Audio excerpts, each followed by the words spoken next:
Enough, Susan, my mom shouted, her voice shaking with frustration as she leaned forward, glaring at me across the table.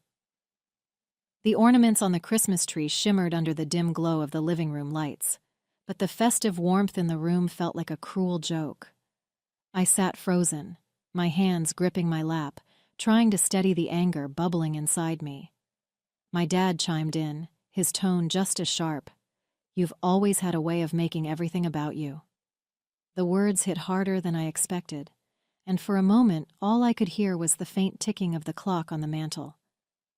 My name is Susan Blanchard. I was 32 years old then, and this all happened in the late 1970s. It was a time when families relied on each other, especially out here in rural Illinois. Our family farm, passed down for generations, was the center of our lives, but it was struggling to stay afloat. I had moved to Chicago years earlier, becoming a lawyer, a decision my parents still saw as an act of rebellion against our way of life. Meanwhile, my older brother Jake stayed behind, running the farm and basking in the glow of their constant praise. I didn't resent him for staying. I resented how, no matter what I did, I was always the outsider. Since the summer, I'd been quietly sending money to the farm's shared account, trying to help with the bills Jake told me were piling up. He convinced me not to tell our parents, saying it would hurt their pride and make them feel like they'd failed. At the time, it made sense. I didn't want to embarrass them, and I trusted Jake to handle it. But sitting there on Christmas Eve, listening to our parents go on about how Jake had been sacrificing so much to keep the farm afloat, I felt like I'd been punched in the gut. I realized right then that he had been taking credit for every dollar I'd sent. "Jake's the reason we've been able to keep things going," my mom said, her voice thick with pride. "I don't know what we'd do without him." I looked across the room at him, expecting maybe some kind of acknowledgement or guilt in his eyes. But he just smirked, leaning back in his chair like he was enjoying the show. That was when I finally spoke up. "Actually," I said, my voice shaking but loud enough to cut through the chatter, "I've been the one sending the money, every month since July." My dad scoffed, shaking his head as if I had just said the most ridiculous thing he'd ever heard. "Don't start making things up, Susan. Jake's been here day in and day out, working his tail off for this family. Why would you even say something like that?" His words stung, but it was the dismissive tone that really got to me. My mom crossed her arms and added, "You've always had a habit of trying to make yourself the center of attention. Honestly, Susan, it's Christmas. Can we not ruin the evening with this nonsense?" I felt my face flush, a mix of anger and humiliation coursing through me. "I'm not making it up," I said, my voice firmer this time. "I've been depositing money at the Chicago branch of the bank directly into the farm account. Every single deposit came from me. But they weren't even listening." My dad waved me off with a look of exasperation, and my mom turned her attention to Jake, who just shrugged like he didn't have a clue what I was talking about. The frustration was unbearable, and I realized there was no convincing them in that moment. They had already made up their minds. I turned to Jake, my voice sharp. "Are you really going to sit there and lie about it, Jake? You know I've been making those deposits at the Chicago branch all these months." He didn't flinch. Instead, he leaned back in his chair, smirking as if this was all some kind of joke. "I have no idea what you're talking about, Susan," he said with a shrug, his tone dripping with fake innocence. My blood boiled. "Unbelievable," I muttered, shaking my head. But our parents didn't even seem to care. My dad sighed heavily, as if I were the one ruining the evening, and my mom gave Jake a sympathetic glance, as though he were the victim of some absurd accusation. I stood up, my chair scraping against the floor, and looked directly at Jake. "You know exactly what I'm talking about," I said, my voice trembling with anger. "Those deposits weren't small, Jake. You've been sitting here, letting our parents believe you're some kind of hero when you've done nothing but lie. If you don't admit it now, I'll leave first thing tomorrow, go back to Chicago, and get the proof myself." Jake shrugged, leaning back as if none of this mattered. "You're wasting your time, Susan," he said with a chuckle. "Whatever story you've cooked up in your head, you go right ahead and prove it." It was in that moment I realized Jake didn't think I'd actually do it. To him, this was just another one of those family arguments that would blow over, where I'd eventually give up and let him win, like always. His smirk said it all. He thought I'd back down, too afraid of the fallout to follow through. But that only fueled my determination. I wasn't going to let him keep getting away with this. Not this time. He'd taken advantage of me, lied to our parents, and sat there soaking up their praise, all while treating my contributions like they didn't exist. No, I was going to Chicago, and I was going to make sure everyone knew the truth. Early the next morning, I packed my bags, unable to face another moment in that house. I told our parents I was leaving, and predictably, my mom sighed, her voice heavy with disapproval. "It's Christmas, Susan," she said, as if I were the one ruining everything. My dad didn't even look up from his coffee. "Can't go a single holiday without causing a scene," he muttered. Jake barely hid his grin, lounging smugly in his chair like he'd won. But I wasn't staying, not with everyone acting like I was the problem. I knew the banks would be closed, but I didn't care. I just needed to get out of there, away from their judgment and his lies. The drive back to Chicago felt endless, the roads eerily quiet, with most people home celebrating with their families. I gripped the wheel tightly, the cold winter air seeping into the car despite the heater blasting. My thoughts churned, replaying everything that had happened the night before. Jake really didn't think I'd go through with it. That much was clear. He probably expected me to stew in silence, too intimidated by our parents' blind faith in him to actually leave. But this time was different. I was tired of being dismissed, tired of letting him walk all over me. As I drove past snow-covered fields and frozen lakes, one thing was certain. I'd get those receipts, and I'd make sure the truth came out. When the banks reopened a few days later, I went straight to the Chicago branch. It was bitterly cold that morning, the kind of cold that stung your face and made every breath feel sharp. As soon as I stepped inside, I headed straight to the counter, where a middle-aged teller greeted me with a polite smile. "Good morning," he said. "What can I help you with today?" I explained, carefully but firmly, that I needed copies of every deposit I had made to the Blanchard farm account since July. The teller nodded and went to the back, returning with a thick ledger and a small machine that printed receipts.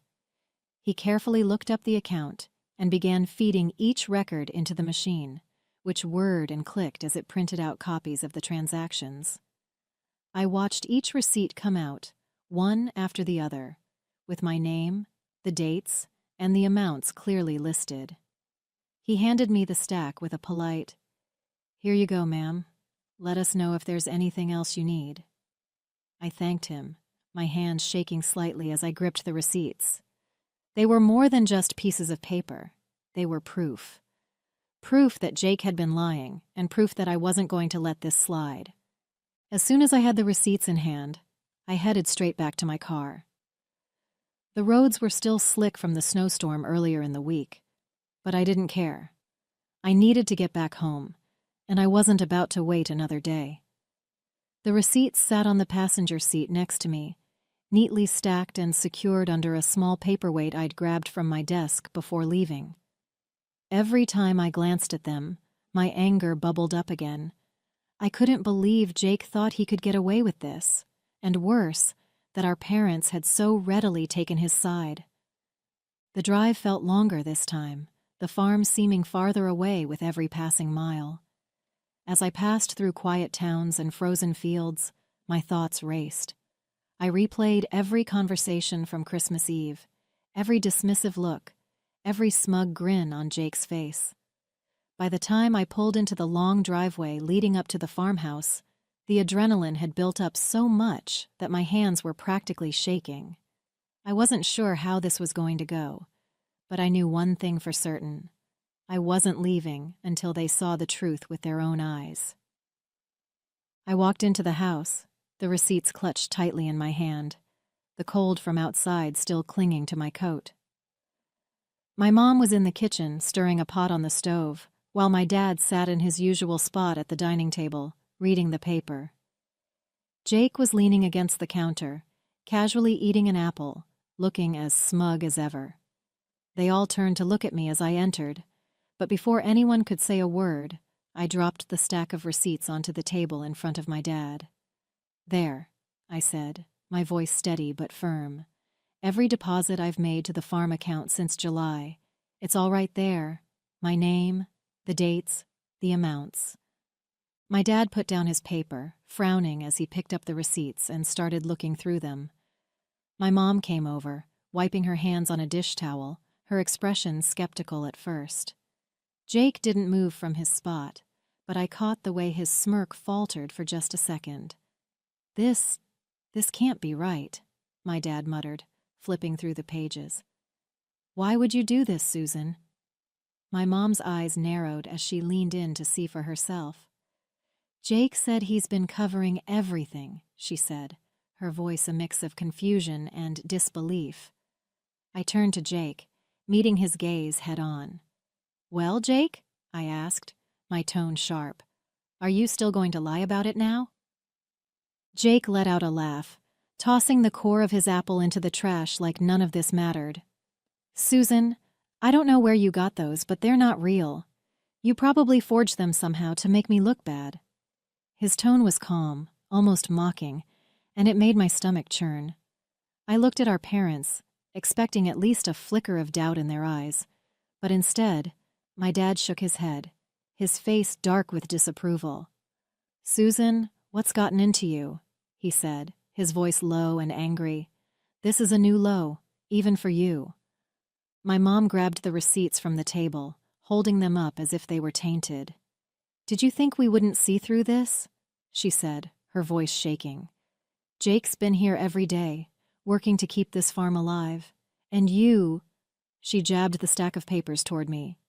"You come back here with some phony papers and expect us to believe it? You've always been so desperate for attention." My chest felt tight as I struggled to hold back tears. "They're not fake," I said, my voice trembling. "You can call the bank yourself if you don't believe me." But they weren't listening. They stood there, united in their defense of Jake, like always, while I was left feeling like a stranger in my own family. I stood there, stunned, as my dad tossed the receipts onto the table like they were garbage. "I can't believe this," I said, my voice rising as the weight of their disbelief crushed me.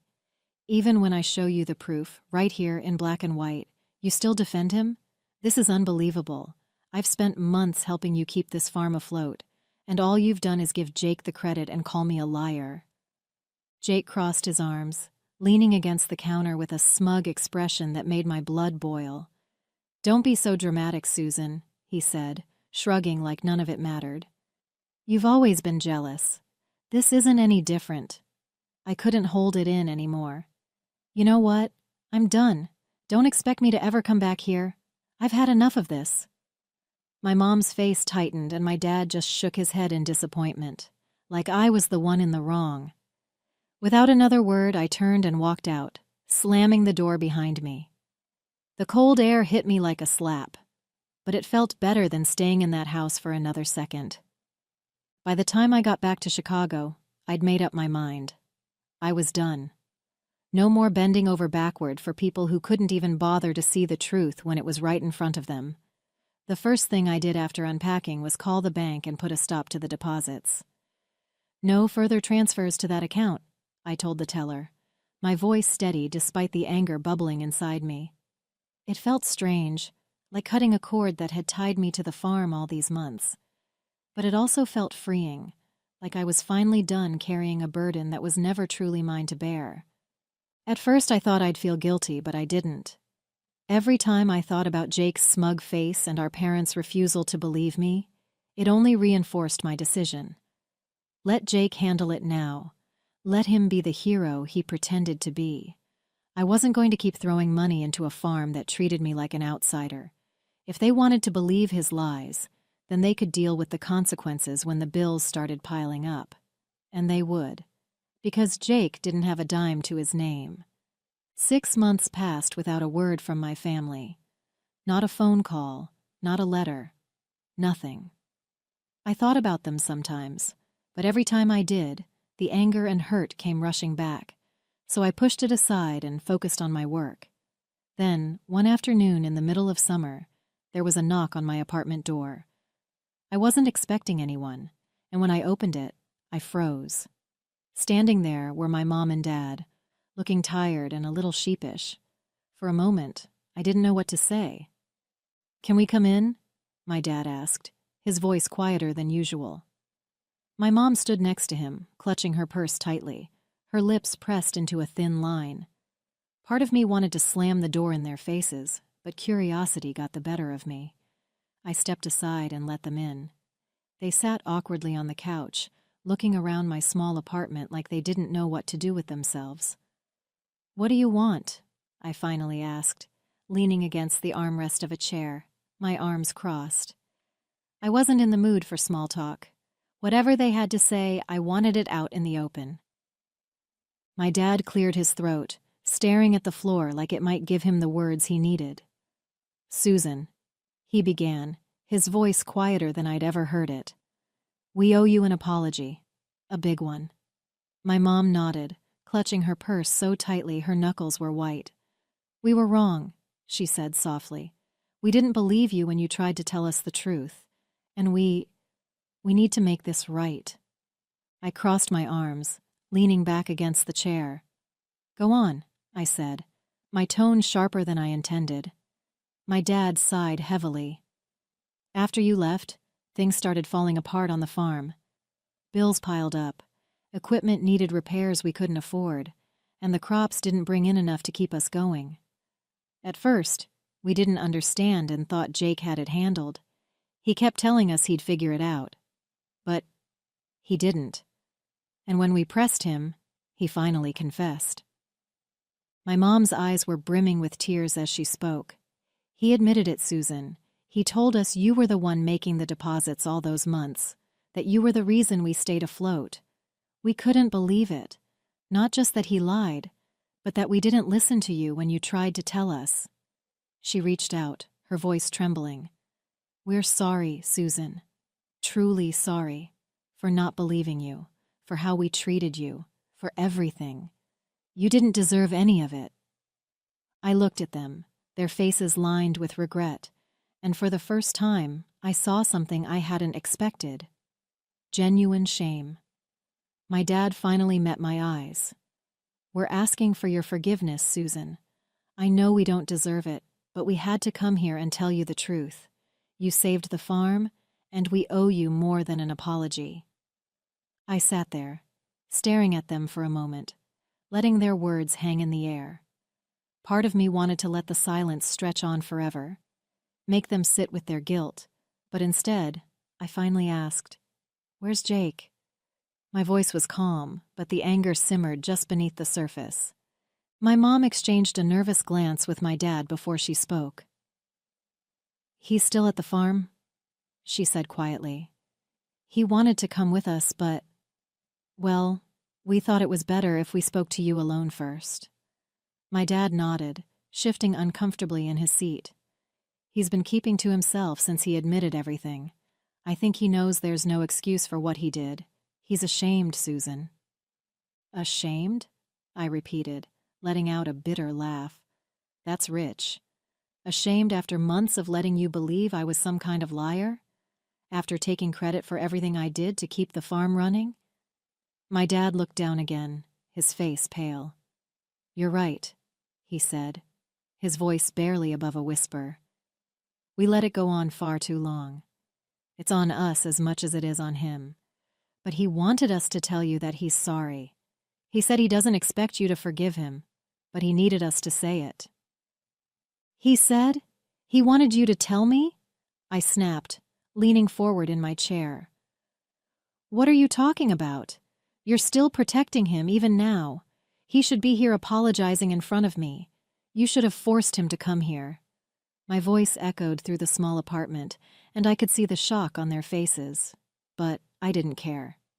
I was done tiptoeing around their favoritism. My mom opened her mouth to speak, but I cut her off. Do you even hear yourselves? He lies, he manipulates, he takes everything I did and twists it into some heroic story for himself. And now, when it's time to take responsibility, you're still shielding him? What? He's too embarrassed to face me, so you're here to clean up his mess again? Do you even realize how insane that sounds? My dad shifted uncomfortably, his hands gripping his knees. We thought this would be easier for everyone, he muttered. Easier for who? I shot back. For Jake? For you? Because it sure as hell isn't easier for me. Neither of them said a word after that. My mom looked down at her hands, twisting the strap of her purse nervously, while my dad stared at the floor, his jaw tight. The silence stretched between us, heavy and uncomfortable, until finally my dad stood up. You're right, he said quietly, not meeting my eyes. We should have brought him. We should have made him face you. I don't know why we didn't. Maybe because we've been making excuses for him for so long, it's just what we do. My mom followed his lead, standing up and clutching her purse to her chest. She looked at me with watery eyes, but there was no defense left in her. We're sorry, Susan, she said, her voice barely above a whisper. You deserved better from all of us. Without waiting for a response, they walked toward the door. My dad opened it, glancing back at me for just a moment, his face filled with regret. Then they were gone, the door clicking shut behind them. For a long time I just sat there, the weight of their shame hanging in the room like a ghost.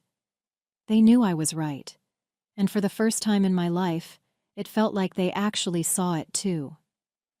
A week later, there was another knock at my door. I wasn't expecting anyone, and when I opened it, my stomach turned. Jake was standing there, hands stuffed in his jacket pockets, looking about as miserable as I'd ever seen him. Susan, he said, his voice low, almost hesitant. Can I come in? For a moment, I thought about slamming the door in his face, but instead I stepped aside, letting him in without saying a word. He stood awkwardly in the middle of my living room, not sitting down, not taking off his jacket, just shifting his weight from one foot to the other. I came to apologize, he finally said, his eyes darting around like he couldn't bring himself to look at me. For everything, for lying, for taking credit for the money you sent, for letting Mom and Dad treat you the way they did. His voice cracked slightly, but I didn't say anything, waiting for him to continue. I don't have an excuse. I was jealous of you, Susan. I've always been jealous. You've done so much with your life, and I stayed behind. I thought if I could just keep their approval, I'd feel, I don't know, important, I guess. But it was wrong. All of it. Jake's voice broke completely, and before I could say anything, he dropped his head into his hands and started to cry. Big, heavy sobs that shook his whole body. It wasn't the kind of crying you fake. It was raw, filled with shame, and for the first time I saw just how broken he really was. He didn't try to hide it, and for a moment I just stood there, unsure of what to say or do. After that day, something shifted. My parents didn't call right away, but when they finally did, their tone was different. There was no defensiveness, no excuses, no trying to sugarcoat Jake's actions. It was clear they'd finally stopped protecting him. They didn't openly admit it, but I could tell they were treating him differently. My dad mentioned they'd started handling the farm finances themselves, and my mom let slip that Jake was working to make things right. It wasn't everything, but it was enough. As for Jake, he stayed out of my way after that apology. He didn't try to mend things too quickly, which was fine by me. Trust isn't something you rebuild overnight, but knowing that my parents had finally seen him for who he was and acknowledged the hurt they'd caused me was enough to give me some peace. From that day on, even though things were never perfect in my family, At least they started being more fair. Hey there! Did you like the story? If you did, don't forget to hit the like button and subscribe to the channel. It helps us a lot and makes sure you won't miss out on more great stories we share here. Thank you for watching, and we'll see you in the next one.